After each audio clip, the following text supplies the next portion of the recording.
प्राचीन काल से ही भारतीय संस्कृति में मनुष्य के लिए जन्म से मृत्यु तक 16 संस्कारों की व्याख्या की गई है। इनमें गर्भ संस्कार भी एक प्रमुख संस्कार माना गया है।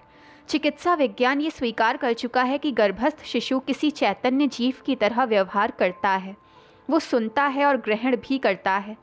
माता के गर्भ में आने के बाद से गर्भस्थ शिशु को संस्कारित किया जा सकता है तथा दिव्य संतान की प्राप्ति की जा सकती है। महाभारत काल में अर्जुन द्वारा अपनी पत्नी सुभद्रा को चक्रव्यूह की जानकारी देने और अभिमन्यु द्वारा उसे ग्रहण करके सीखने की पौराणिक कथा मात्र एक उदाहरण है, जिससे गर्भस्थ शिशु के सीखने की बात प्रमाणिक साबित होती है। सभी धर्मों में ये बात किसी न किसी रूप में कही गई है। जैन धर्म में गर्भस्थ भगवान महावीर के गर्भस्थ जीवन के बारे में आचार्य ब्रजबाहु स्वामी जी ने कल्पसूत्र नामक ग्रंथ में वर्णन किया है। बाइबल में गर्भस्थ मरियम और उनकी सहेली अलीशीबा दोनों के बीच संवाद हुआ है और वो गर्भस्थ शिशु के संवेदनशील स्थिति की ओर संकेत करता है। अलीशीबा मरियम से कहती हैं कि आपके गर्भ में दिव्य भगवान के अस्तित्व को महसूस करके मेरे गर्भ का शिशु आनंद से उछल रहा है। पौराणिक कथाओं में भक्त प्रहलाद जब गर्भ में थे तब उनकी माँ को घर से निकाल दिया गया था। उस समय देव ऋषि नारद मिले और अपने आश्रम में उन्होंने उनको शरण दी। वहाँ नारायण नारायण का अखंड जाप चल रहा था। आधुनिक चिकित्सा विज्ञान परीक्षणों द्वारा ये सिद्ध कर चुका है कि गर्भस्थ शिशु माता के माध्यम से सुन और समझ सकता है और ताउम्र उसे याद भी रख सकता है। इसे सिद्ध करने के लिए एक उदाहरण ही काफ़ी है कि यदि सोनोग्राफी करते समय गर्भवती को सुई चुभोई जाए तो गर्भस्थ शिशु तड़प जाता है और रोने लगता है। इसे सोनोग्राफी के नतीजों में देखा जा सकता है। मातृत्व एक वरदान है तथा प्रत्येक गर्भवती एक तेजस्वी शिशु को जन्म देकर अपना जन्म सार्थक कर सकती है। दुर्भाग्यवश इस संवेदनशील स्थिति को गर्भवती महिलाएं, कुटुंब और समाज सभी नज़रअंदाज कर रहे हैं।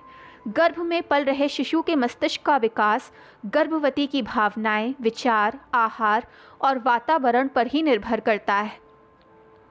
यदि गर्भवती महिला आधे घंटे तक क्रोध या विलाप कर रही हो तो उस दरमियान उस शिशु के मस्तिष्क का विकास ही रुक जाता है, जिसका नतीजा शिशु कम बौद्धिक क्षमता के साथ जन्म लेता है। ये महत्वपूर्ण बात हम जानते ही नहीं। शिशु का मस्तिष्क न्यूरॉन सेल्स से बना होता है।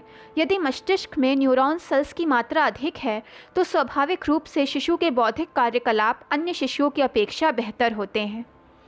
आज की कंप्यूटर भाषा में कहा जाए तो मस्तिष्क को हम हार्ड डिस्क कह सकते हैं। ये हार्ड डिस्क गर्भवती के मस्तिष्क से जुड़ी होती है।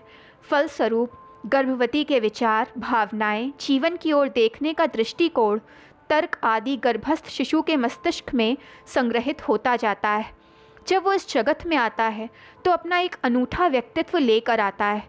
इसी के कारण आनुवांशिकत रूप से एक होते हुए भी दो भाइयों में भिन्नता दिखाई पड़ती है, क्योंकि प्रत्येक गर्भावस्था के दरमियान गर्भवती की मनोदशा भिन्न होती है। आज गर्भवती अपने गर्भस्थ शिशु को संस्कार देकर तेजस्वी संतान प्राप्त कर सकती है। गर्भस्थ शिशु का मस्तिष्क अपनी माता के मस्तिष्क से जुड़ा होता है, इसीलिए उसके साथ स्वस्थ विचारों के साथ संवाद स्थापित करें। गर्भकाल में हमेशा अच्छे विचार ही अपने मन में लाएं। भले ही शिशु को भाषा का ज्ञान नहीं होता, मगर वो अपनी माता के मस्तिष्क में आने वाली हर जानकारी का अर्थ ग्रहण कर सकता है। इसीलिए शिशु के साथ अर्थपूर्ण बातें ही करें।